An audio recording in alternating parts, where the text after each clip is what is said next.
Okay, awesome.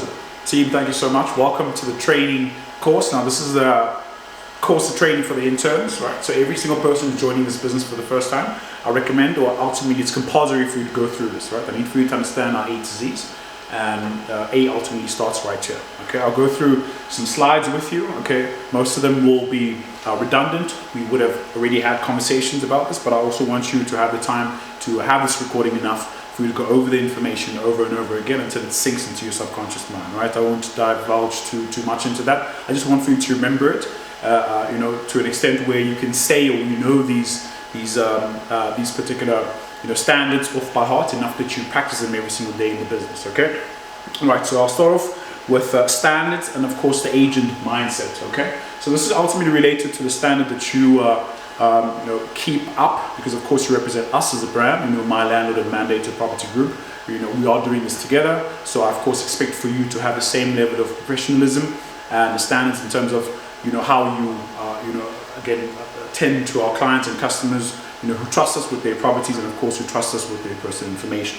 Okay, I'll run through these couple of slides. I will send this to you to go through, okay, the PDF, but I want you to listen to some of the parts that I say, because some of them I do not include here. I need it for you to be able to listen to this and understand it coming from me directly as a person that you of course are reporting to within your career with us, right?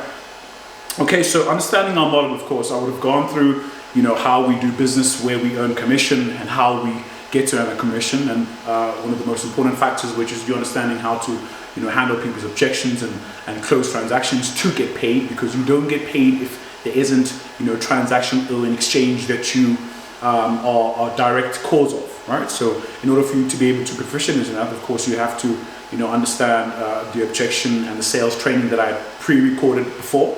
Okay, but this ultimately I want you to start with it, because it has the basics, but the basics that you need right now starting off in this journey. And even if you aren't necessarily starting off, I would still recommend, or it's compulsory for you to understand my logic of thinking within this partnership, so we can ultimately achieve the same success and more that I have in my past 3 to 4 years in the industry. Okay, so of course the model I've explained again, how we make income and how we close transactions. Okay, I won't go too deep into that right now. And of course our brands, there's 2 brands in this. It's Mylandlord Property Solutions and it's Mandated Property Group, right? So your contract lies with Mylandlord, which is ultimately my company, and our licensing company of course is Mandated Property Group, right? So any email signatures, or how we appear in Property 24 and private property and the listing platforms, okay, we appear under mandated.co.za, right? So whenever you communicate to someone, whether it's via text or email, you will state that you are from mandated.co.za.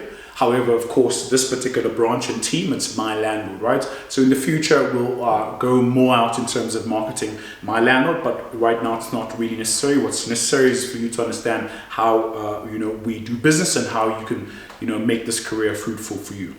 Okay, right. So professional practice. This really comes down to how you behave as an agent. Okay, there are certain bylaws that you can go to the PPRA website to understand. Now remember when I mentioned that you need to of course get your license, you need to be registered with the PPRA. Okay, that part of it, okay, it's ultimately compliance, but the PPRA website of course has all the full information as to what are the standards of you being professional in this industry. Okay, so ultimately especially when it comes to client details, because you will handle a lot of client details. Okay, you're going to need to be very cautious and careful in how you handle that information. Okay, but I'll direct you to the PPR website, and of course you get full information from there. But other than that, every single day, of course, you are in this business, you'll have me to go back and forth on in terms of how you handle clients and sensitive information, and how you act professional within the business. Okay, right. So protecting your reputation, of course, is something we all do, right? So it's really simple by just telling the truth when you're on the business. A lot of agents or people in sales are really known to not be divulging the truth, but the one thing you need to keep in mind is that you always need to be honest with people.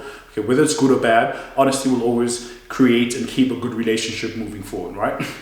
So remember that when you are in front of people and you ultimately want to close a deal, honesty is just always going to be your best policy, all right?